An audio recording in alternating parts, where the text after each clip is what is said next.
इतना सारा पढ़ लिया है, उसके बाद भी तुम्हारे मॉक टेस्ट में नंबर नहीं आ रहे हैं। So what you have to do, practice. यही आज हम करने वाले हैं लाइट चैप्टर की। पता है क्यों? क्योंकि लाइट चैप्टर में से न्यूमेरिकल्स बहुत सारे आते हैं एंड वहां तुम फंस जाते हो और मार्क्स नहीं आते।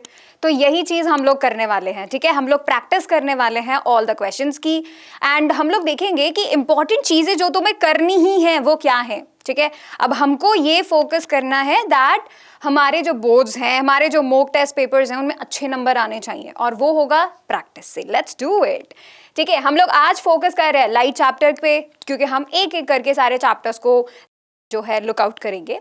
तो यहाँ पर तुम्हें लाइट चैप्टर आज के दिन में करना है, ठीक है। जो भी नोटबुक्स वगैरह है सब ओपन करके बैठ जाओ, तुम्हें मेरे साथ क्वेश्चन प्रैक्टिस करना है, ठीक है। चलो, so let me introduce myself. My name is Sheri Yadav. I have done MSc in physics of course, and 7 years का एक्सपीरियंस हो चुका है, इसलिए मैं तुम्हें बता पा रही हूँ कि तुम्हें क्या करना है और क्या नहीं, कैसे नंबर अच्छे आएंगे और कैसे नहीं। Let's get started with the syllabus. अब देखो, यहाँ पे पता है सबसे अच्छी बात क्या आती है? वो ये आती है कि तुम सिलेबस को देखते ही नहीं हो। मुझे बहुत ही कम ऐसे बच्चे मिले हैं जिन्होंने सिलेबस देखा हो। तो पता है क्यों ऐसे तुम्हें देखना चाहिए? ताकि तुम्हें पता चल सके इंपॉर्टेंट चीजें क्या है, वो यहीं से पता चलेंगी। देखो क्या है यहाँ पे इंपॉर्टेंट चीजें। रिफ्लेक्शन बाय कर्व्ड सरफेसेस, यानी स्फेरिकल मिरर्स, ठीक है, ये इंपॉर्टेंट टॉपिक है। प्लेन मिरर के भी क्वेश्चन आते हैं, उसमें भी ऐसा नहीं करना है कि नहीं आते हैं, मैं बताऊंगी कैसे कैसे क्वेश्चन आते हैं, लेकिन मिरर्स पे, कर्व्ड मिरर्स पे ज्यादा आते हैं, तो वो देखना है, ठीक है। Image formed by spherical mirrors, again an important part. तो यहाँ पे भी तुम्हें क्या करना है, बहुत फोकस करना है। सेंटर ऑफ कर्वेचर वर्ड, देखो और कुछ नहीं मिला यहाँ पे, और कुछ वर्ड पोल दिया है नहीं दिया है ना, लेकिन तुम्हें पता होना चाहिए जो यहाँ पे रखा हुआ है। यहाँ पे रेडियस भी नहीं गिवन है, लेकिन उसके बाद भी तुम्हें उसके बारे में पता होना चाहिए। तो देखो इंपॉर्टेंट चीजें यहीं से पता चल रही है। सेंटर ऑफ कर्वेचर क्या होता है, principal axis, principal focus, focal length, mirror formula, ठीक है, मैग्निफिकेशन, ओके। ये इंपॉर्टेंट पार्ट है इसका, जो तुम आधे घंटे में रिवाइज कर सकते हो।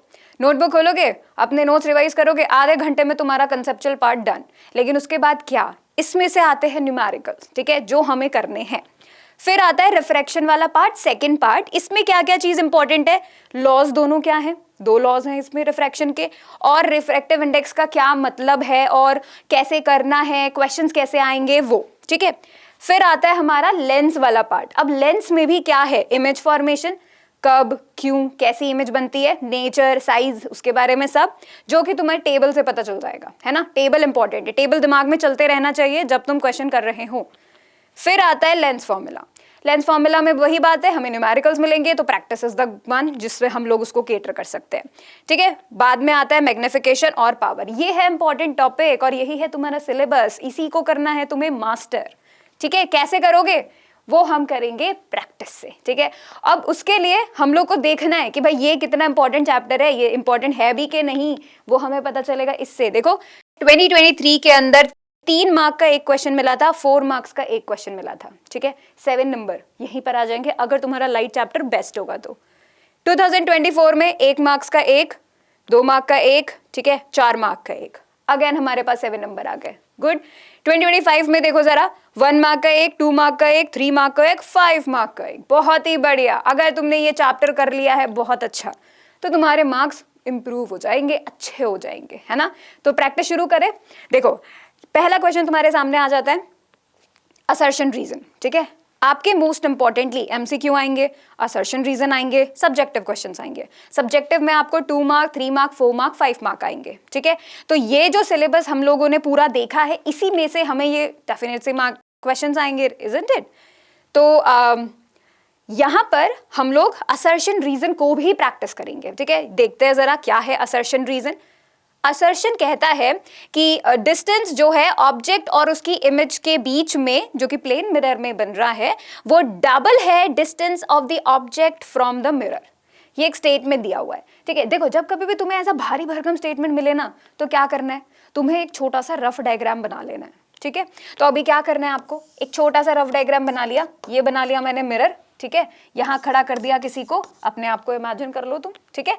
डिस्टेंस ऑब्जेक्ट और इमेज के बीच में यहाँ पे है, मिरर नहीं, तो ध्यान से पढ़ना है, ठीक है। वो डबल है distance of object from the mirror, मतलब अगर ये दूरी x है तो फिर इसकी जो इमेज बन रही होगी वो कुछ यहाँ बन रही होगी, है ना, वो हो जाएगी डबल ऑफ इट, ठीक है। ये एक असर्शन है, ठीक है। अभी देखते हैं, In case of plane mirror, distance of object from the mirror is same as the distance of image from the mirror. अब यहाँ पे ये चीज तो हमें पक्का पक्का से पता थी, 5 कैरेक्टरिस्टिक्स होते हैं जो प्लेन मिरर के होते हैं, ठीक है। कौन कौन से होते हैं? Virtual, erect, laterally inverted, same size और सेम डिस्टेंस, है ना। तो इसका मतलब ये ऑब्जेक्ट मिरर से जितना दूर होगी उतनी ही दूर हमारी इमेज भी होगी। तो बिल्कुल सही बात है कि डबल बन जाएगा ऑब्जेक्ट और इमेज के बीच का डिस्टेंस, ठीक है। इसीलिए ये वाला स्टेटमेंट भी अपना ट्रू और ये वाला रीजन भी अपना ट्रू, और ये भी एक्सप्लेन कर रहा है असर्शन को कि हाँ इसका रीजन यही है। इसलिए हमारे पास कौन सा ऑप्शन आएगा? फर्स्ट वाला, है ना। तो यहाँ पे बोथ असर्शन रीजन ट्रू है और रीजन बढ़िया से एक्सप्लेन कर रहा है असर्शन को। चलो एक और क्वेश्चन ट्राई करते हैं, ठीक है। देखते हैं ये कितना बड़ा सा दिख रहा है ना, इतना बड़ा क्वेश्चन एंड तुम यू कर लोगे। चलो देखो, यहाँ पे 2 मिरर्स है ए और बी, साइड बाय साइड लगा दिए गए हैं दीवार पे। तो हमने क्या किया, ये अपना ए मिरर हो गया और ये अपना हो गया है बी मिरर। अब इसमें कुछ मेंशन नहीं किया है कैसा मिरर है, हमें नहीं पता, ठीक है। आगे देखते हैं। अब यहाँ पे क्या होता है, ये पता है इस तरीके से एक आदमी यहाँ खड़ा हुआ है, ऐसे करके यहाँ खड़ा हुआ है, ठीक है, कि उसका जो फेस है वो इरेक्ट दिख रहा है। इरेक्ट माने सीधा, अपराइट, है ना, सिर ऊपर पाँव नीचे, ये इरेक्ट होता है। तो ये जो इरेक्ट है वो दिख रहा है, ठीक है, दोनों मिरर में दिख रहा है। चलो ठीक है, अब कौन कौन ऐसा कर सकता है, कौन कौन ऐसे इरेक्ट इमेजेस बना सकता है? वो बना सकता है कन्वेक्स मिरर, वो बना सकता है प्लेन मिरर, और वो बना सकता है कनकेव मिरर भी, है ना।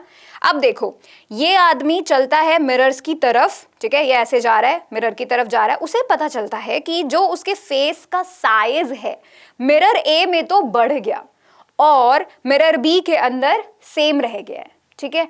तो अब हमें बताना है भाई कौन से ये मिरर है, जरा कमेंट में करके बताओ व्हाट इज दैट, कौन सा मिरर यहाँ पे पॉसिबल हो सकता है। साफ साफ पता चल रहा है अगर बड़ी इमेज बनती है तो वो कौन है, बड़ी और इरेक्ट कनकेव, सेम साइज और इरेक्ट प्लेन मिरर, एंड छोटा साइज और इरेक्ट कन्वेक्स। ऐसे करके तुम पता करोगे, ठीक है। तो हमारे पास ये क्या बोलते हैं, इसमें तो बड़ी बन गई, तो ये हमारे पास बन गया है कनकेव और ये है हमारे पास प्लेन, सेम साइज, ठीक है। बस इसी तरीके से हम लोग चुन लेंगे, हमारा सी ऑप्शन यहाँ पर करेक्ट आ जाएगा, ठीक है। अब यहाँ पे तो तुमने क्वेश्चन कर लिया, ठीक है। अब हमें क्या करते रहना है, इनको और प्रैक्टिस करते रहना है। पता है जितने अलग अलग तरीके के क्वेश्चन तुम प्रैक्टिस करोगे उतना ही कॉन्फिडेंस तुम्हारा बढ़ता जाएगा कि मैं तो कर सकता हूँ। ये करने के लिए क्या करना है, तुम्हें टैप एंड टेस्ट करना है ना। कमेंट सेक्शन में तुम्हें एक लिंक मिला होगा, है ना, चाहो तो अभी ट्राई करके देख लो कि कितना कॉन्फिडेंस है तुम्हारे पास, और चेक करके डेफिनेटली उस पर क्लिक करो। तो अब क्या करना है, क्लिक करना है एंड जाकर उस पे क्वेश्चंस प्रैक्टिस करना है और देखो कितने हो पाए कितने नहीं, कहाँ रह गए कितने नहीं। और अगर कोई डाउट आए तो कमेंट सेक्शन में पोस्ट कर दो, we are there to answer, ठीक है। चलो अगले क्वेश्चन की तरफ चलते हैं और हम देखते हैं ये यहाँ पे देखो इमेज फॉर्मेशन, साथ ही साथ रे डायग्राम बहुत जरूरी है। रे डायग्राम बहुत जरूरी है, पता होना चाहिए कौन सी रे कहाँ से जा रही है, उंगलियों पे रटा होना चाहिए। कैसे पता चलेगा, पहला देखो इंसिडेंट रे पास हो रही है कनकेव मिरर के फोकस से, तो क्या होगा, फोकस टू पैरेलल। याद रखना है हमेशा रूल नंबर 2, फोकस से जाएगी तो पैरेलल बन जाएगी, ठीक है। तो ये बिल्कुल सच्ची बात है ना, करेक्ट बात है। Incident ray moving towards focus of a convex mirror will reflect parallel to the principal axis, ये भी सही बात है ना, इजंट इट। तो जरा करके बताओ कि अगर वो फोकस की तरफ जाएगी, मिरर से टकराई, अब वो वापस हो जाएगी रिफ्लेक्ट, तो वो बन जाएगी parallel in case of convex. तो ये भी बिल्कुल सही बात है। इंसिडेंट रे जो कि सेंटर ऑफ कर्वेचर से पास हो रही है वो रिफ्लेक्ट हो जाएगी अलोंग द सेम पाथ, ये भी बिल्कुल सही बात है। अब इसका रीजन भी है ऐसा क्यों होता है, देखो ये हमारा कनकेव मिरर है, ठीक है, और आपने क्या करना है, ये मान लो सेंटर ऑफ कर्वेचर है, ठीक है। कोई भी लाइट रे इस तरीके से आ रही है, मैं दोबारा अच्छे से बना देती हूँ। तो कोई भी लाइट रे अगर ऐसे आ रही है, ठीक है, वो क्या करेगी, इसको हिट करेगी। लेकिन तुम्हें पता है ये क्या है, ये नॉर्मल इंसिडेंस है। रिमेंबर, कोई भी लाइट रे अगर मिरर को 90 डिग्री पे ऐसे हिट कर रही है तो वो वापस लौट जाएगी और अपना पाथ रिट्रेस कर लेगी, वही काम होगा। तो ये यहाँ पे एक्चुअली 90 डिग्री बनाती है विद मिरर, यानी कि एंगल ऑफ इंसिडेंस बन गया 0।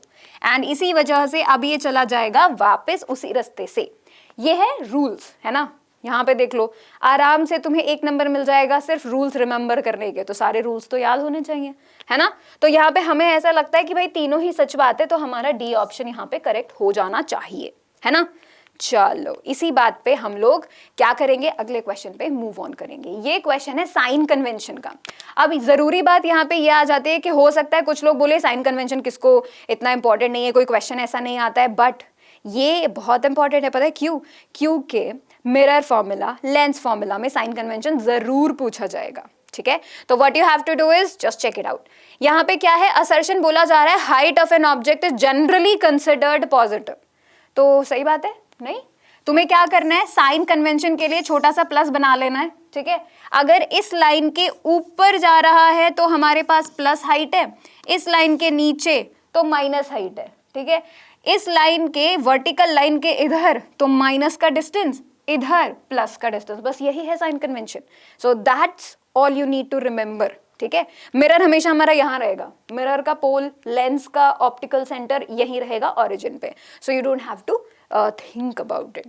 असर्शन यहाँ पे बोला जा रहा है कि जो हाइट है वो पॉजिटिव है, ऑफ कोर्स पॉजिटिव है, हमेशा हम उसे प्रिंसिपल एक्सिस के ऊपर रखते हैं, तो उसकी हाइट हमेशा ऊपर की तरफ पॉइंट करेगी, पॉजिटिव।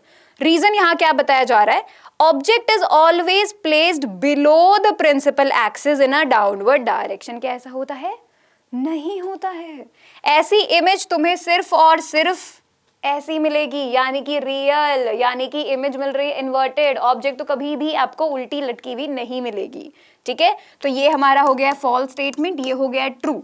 तो इसी हिसाब से हम कह देंगे कि सी ऑप्शन करेक्ट है। बिल्कुल ऐसा ही क्वेश्चन तुम्हें अभी प्रैक्टिस करना है, वीडियो पॉज करो और टैप एंड टेस्ट पे जाओ, वहां पे जाके देखो कि क्या तुम ऐसे क्वेश्चन को कर पा रहे हो चुटकियों में, एंड चेक इट आउट। कोई डाउट आए कमेंट में बताओ, ठीक है। आगे बढ़ते हैं, एक और क्वेश्चन देखते हैं। अब हम आते हैं अपने इंपॉर्टेंट पार्ट पे। What is that? हमारा इंपॉर्टेंट पार्ट है मिरर फॉर्मूला, है ना, सबको आना चाहिए। अब इसमें सबसे बड़ी गलती क्या होती है, तुम लोग देख लेते हो, हाँ हमें पता है, साइन कन्वेंशन पता है, अच्छे से सारी वैल्यू रख भी लेते हो, लेकिन सबसे इंपॉर्टेंट चीज आती है एलसीएम लेने में। सबसे इंपॉर्टेंट चीज आती है कि तुमने उसको रेसिप्रोकल करना भूल गए और आंसर गलत लिख के आ गए। आसानी से आता हुआ क्वेश्चन भी गलत करके आ जाते हैं, नंबर कट जाएंगे, 1 या 1.5 मार्क्स तो पक्का कट जाएगा, ठीक है। तो इसलिए तुम्हें ऐसा नहीं करना है। क्या क्या चीजें नहीं करनी है? नंबर 1, एलसीएम लेने में सिली मिस्टेक नहीं करनी है, ठीक है। नंबर 2, हमको क्या करना है, लास्ट में जब हम आंसर तक पहुंच जाएंगे तो रेसिप्रोकल करना नहीं भूलना है। हमें v की वैल्यू चाहिए होती है, f की वैल्यू चाहिए होती है, u की वैल्यू चाहिए होती है, ना कि 1/u या फिर 1/f या फिर 1/v, ये नहीं चाहिए, है ना। तो हम रेसिप्रोकल करना नहीं भूलेंगे। अब हम आगे चेक करते हैं कि भाई हम क्या बता सकते हैं ऐसे क्वेश्चंस। ऑब्जेक्ट को प्लेस कर दिया है 15 centimetre away from a concave mirror. अब जब ये कुछ होता है ना इस तरीके से, तो तुम्हें क्या करना है, अंदाजा भी लगा सकते हो तुम जल्दी जल्दी एमसीक्यू करने के लिए। कैसे कर सकते हो वो देखने की कोशिश करते हैं हम लोग, ठीक है। तो ये हमने बना दिया है एक कनकेव मिरर, ठीक है। अब यहाँ पे क्या करना है, आपके पास यहाँ पे बोल दिया गया है कि भाई हमने ऑब्जेक्ट खड़ी कर दी है 15 सेंटीमीटर पे, तो ये हमने खड़ी कर दी है 15 सेंटीमीटर पे ऑब्जेक्ट, ठीक। अब यहाँ पे क्या है, फोकल लेंथ तो उसकी 10 ही है, तो इसका मतलब फोकल लेंथ कहीं यहाँ बनना चाहिए, फोकस यहाँ होना चाहिए, तो ये कुछ 10 हो जाएगा, ठीक। अब देखो ये ऑब्जेक्ट कहाँ खड़ी है, 10, ये बनना चाहिए सेंटर ऑफ कर्वेचर, डबल होता है फोकल लेंथ का। तो अब ये देखो ऑब्जेक्ट कहाँ खड़ी है, सी और एफ के बीच में खड़ी है। टेबल याद करो, फटाफट से याद करो, वीडियो पॉज करो एंड फटाफट से कमेंट में बताओ कहाँ पे रखा होगा इमेज, कहाँ पे हमारे पास ऑब्जेक्ट है सी एंड एफ के बीच में। तो जैसे जैसे ऑब्जेक्ट मिरर के पास आता है इमेज दूर जाती है ना। अगर ये इतना पास पहुंच गया है तो मतलब इमेज बन रही है सी के भी पीछे, ठीक है। सी के भी पीछे माने कुछ यहाँ पर बनेगी, है ना। तो इसका मतलब जो इमेज का डिस्टेंस होगा वो 20 सेंटीमीटर से तो दूर ही होगा, है ना। ये तो सही बात है, 20 सेंटीमीटर से ही दूर होगा। तो अब हम देख लेते हैं, एक तो रियल बन रही है, एक तो इन्वर्टेड बन रही है, और हमेशा 20 सेंटीमीटर से दूर बन रही है, यहाँ तो बन रही है, ठीक है। तो जरा चेक कर लेते हैं, real 30 centimetre away from the mirror. यहाँ पे तुम ऐसा कर सकते हो जब तुम्हारे पास एमसीक्यू है, असर्शन रीजन है, तब आप ऐसा कर सकते हो। Otherwise use the mirror formula, ठीक है। उसको भी हम ट्राई करके देख लेते हैं, साफ साफ हमारे पास चीजें बची हैं, ठीक है। चलो तो यहाँ देखो हमारे पास क्या क्या चीजें क्या क्या नहीं। अब यहाँ पे तुम देख रहे हो कनकेव मिरर है और फोकस भी यही है लेफ्ट हैंड साइड, ऑब्जेक्ट भी यही है लेफ्ट हैंड साइड, दोनों माइनस में आएंगे। मिरर फॉर्मूला लगाते हैं। What is mirror formula? हम यहाँ पे दोनों को ऐड करेंगे, तो ये जो मिरर फॉर्मूला आपके पास है वो क्या आ जाएगा, 1/v प्लस 1/u बराबर 1/f। ठीक है, v हमें पता करना है ऑफ कोर्स, u हमारे पास कितना आ जाता है 1/f माइनस 1/u। अगर तुम्हें दिक्कत होती है कि हम पहले ही जो है लिख रहे हैं माइनस का साइन, नंबर्स लिख देते हैं, तो पहले तुम ऐसे कर लो, जो पता करना है उसको एक तरफ निकाल लो और बाकी दोनों चीजों को उधर रख लो। अब यहाँ पे वैल्यू पुट करो, तो f का वैल्यू कितना है हमारा माइनस का 10, ठीक है, और u का वैल्यू कितना है माइनस का 15। ठीक है, दोनों साइन के साथ रखे। अब ये माइनस और माइनस बन गया प्लस, तो अब मैं लिख सकती हूं बिना किसी कंफ्यूजन के कि हमारे पास आ रहा है प्लस 1/15। अब जब ये कुछ आपको मिले तो क्या करना है, नीचे के दोनों नंबर मल्टीप्लाई कर दो। मैं बताती हूँ कैसे। तो अभी देखो क्या करना होगा हमें, इजीली 10 इंटू 15 कर दिया। ठीक है, अब 10 से 10 अगर कट गया, ऊपर क्या बचा 1, तो हमारे पास बचा विद 15 मल्टीप्लाई, तो माइनस का 15 प्लस हमारे पास क्या बचता है 15 से 15 कैंसिल, ऊपर क्या बचा 1, यहाँ पे क्या बचा 10, मल्टीप्लाई कर दो, हमारे पास बचा ये माइनस का 15 प्लस का 10, तो माइनस का 5 बचेगा। चलो सो हमारे पास ये बचता है माइनस का 5, 10 into 15।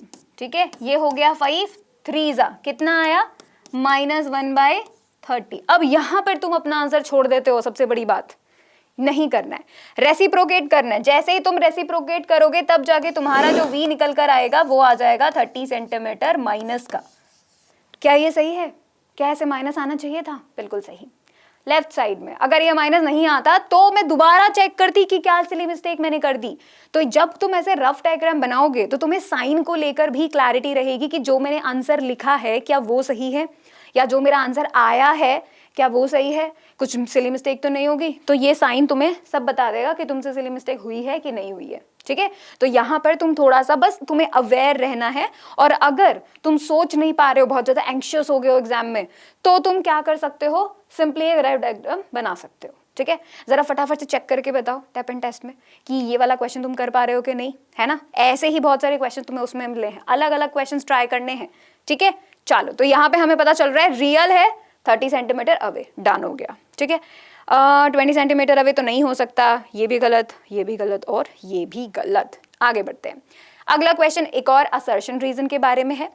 If refractive index of medium A is greater than B, तो क्या होगा। रिमेंबर एक चीज आपको पता होनी चाहिए, क्या पता होनी चाहिए कि हमारे पास जो रिफ्रैक्टिव इंडेक्स होता है ना, ये रिफ्रैक्टिव इंडेक्स किसी भी मीडियम का, उस मीडियम के अंदर जो स्पीड है लाइट की उसके इनवर्सली प्रोपोर्शनल होता है, उल्टा होता है। जैसे अगर यहाँ पे रिफ्रैक्टिव इंडेक्स ज्यादा है तो स्पीड कम होगी लाइट की उस मीडियम में, अगर रिफ्रैक्टिव इंडेक्स कम है तो स्पीड हो जाएगी ज्यादा। यहाँ पे क्या बोला है, यहाँ पे बोला है कि अगर किसी मीडियम ए का रिफ्रैक्टिव इंडेक्स ज्यादा है, तो उसने क्या बोल दिया, ए का रिफ्रैक्टिव इंडेक्स ज्यादा है बी से। ठीक है, तो अब वो क्या कह रहे हैं, स्पीड ऑफ लाइट मीडियम ए में भी ज्यादा हो जाएगी। एक तो ये रिफ्रैक्टिव इंडेक्स भी ज्यादा और उसका स्पीड भी ज्यादा, ये तो नहीं, देखो उल्टे हैं। अगर ये रिफ्रैक्टिव इंडेक्स ज्यादा हो जाएगा तो स्पीड हो जाएगी कम, तो इस वजह से यहाँ पे जो ए में स्पीड है वो कम होगी देन बी। तो ये तो भाई हमने मान लिया गलत चीज है। ठीक है, speed of light in medium depends on it's optical density. सही बात, ऑप्टिकल डेंसिटी क्या होती है, अब तुम लोग कंफ्यूज हो जाओगे। ऑप्टिकल डेंसिटी आपको यही तो बता रही होती है कि किसी भी मीडियम के अंदर, कोई भी सब्सटेंस के अंदर आपको जो है स्पीड मिलेगी वो कितनी मिलेगी लाइट की, यही तो ऑप्टिकल डेंसिटी होती है ना। और ऑब्वियसली बात है स्पीड उस पर डिपेंड करेगी। तो ये ऑप्टिकल डेंसिटी जो हम रिफ्रैक्टिव इंडेक्स से ही बताते हैं, तो इसमें हमें पता चलेगा स्पीड ऑफ लाइट कम हुई या ज्यादा। तो ये बिल्कुल सही चीज है कि यस वो डिपेंड करती है, जो स्पीड है वो डिपेंड करेगी ऑप्टिकल डेंसिटी से, है ना। तो ये तो करेक्ट हो गया, लेकिन ये फॉल्स हो गया। तो हम लोग इस हिसाब से क्या बोलेंगे कि असर्शंस तो गलत है बट हमारा रीजन हो गया है ट्रू। ठीक है, चलो एक और क्वेश्चन ट्राई कर लेते हैं। ये वाला क्वेश्चन जो है वो लेंस पे बेस्ड है ना।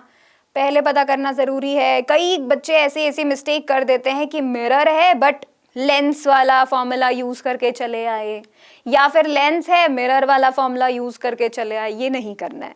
आंखें खोल के पहले देखो मिरर है या लेंस, कौन सा है ये पता करो, ठीक है। ट्राई करें फटाफट से, वीडियो पॉज करो, ट्राई करो, कमेंट में आंसर बताओ कि कितना आ रहा है, फिर चेक करो। तो अब देखते हैं। एंड यहाँ पे देखो, इमेज पेंसिल की फॉर्म हो रही है 10 सेंटीमीटर कनकेव लेंस से, जिसका फोकल लेंथ है 15। तो अब जब यहाँ पे जो दिक्कत होती है वो तुम्हें, वो क्या होती है कि तुम्हें पता नहीं होता साइन क्या लेना है। कैसे पता चलेगा? छोटा सा रफ डायग्राम बना लो, सिंपल।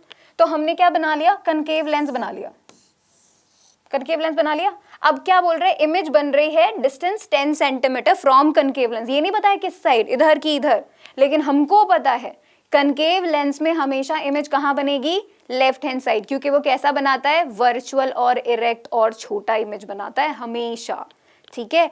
तो हमने ये कर लेना है, हमने यहाँ लिख देना है कि भाई ठीक है, इमेज हमारी बन रही है 10 सेंटीमीटर पे, ये रही हमारी इमेज 10 सेंटीमीटर, ठीक है।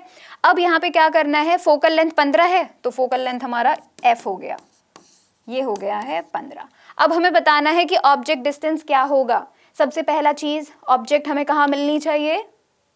लेफ्ट। इसी वजह से यहाँ पे जो बनेगा, तुम्हें जो भी साइन आएगा वो माइनस का आना चाहिए, करेक्ट। फटाफट से लेंस फॉर्मूला लगा लेते हैं, ठीक है। अब मुझे यहाँ क्या पता करना है? Object distance. तो मैं पहले ही u को अलग कर लूंगी, ठीक है। तो u को हम इधर भेजेंगे, 1/f को इधर लाएंगे, तो हमारे पास क्या बन जाएगा? 1/u equals to 1/v minus 1/f, ठीक है। ये हो गया। अब हम इसमें वैल्यू पुट कर देंगे विद साइन, तो 1/u हमारे पास आ जाता है। v कितना आ रहा है हमारे पास? माइनस का 10 और माइनस का 15, ठीक है। तो अब जरा हम देख लेते हैं कि क्या हमारे पास ये सही चीज आती है। प्लस हो गया है, तो हमारे पास आ जाता है 10 इंटू 15, 10 से 10 कैंसिल, तो माइनस का 15 हो गया, प्लस 15 से 15 कैंसिल, 10 हो गया। तो ये कितना आ रहा है अगेन? माइनस का 5, 10 इंटू 15,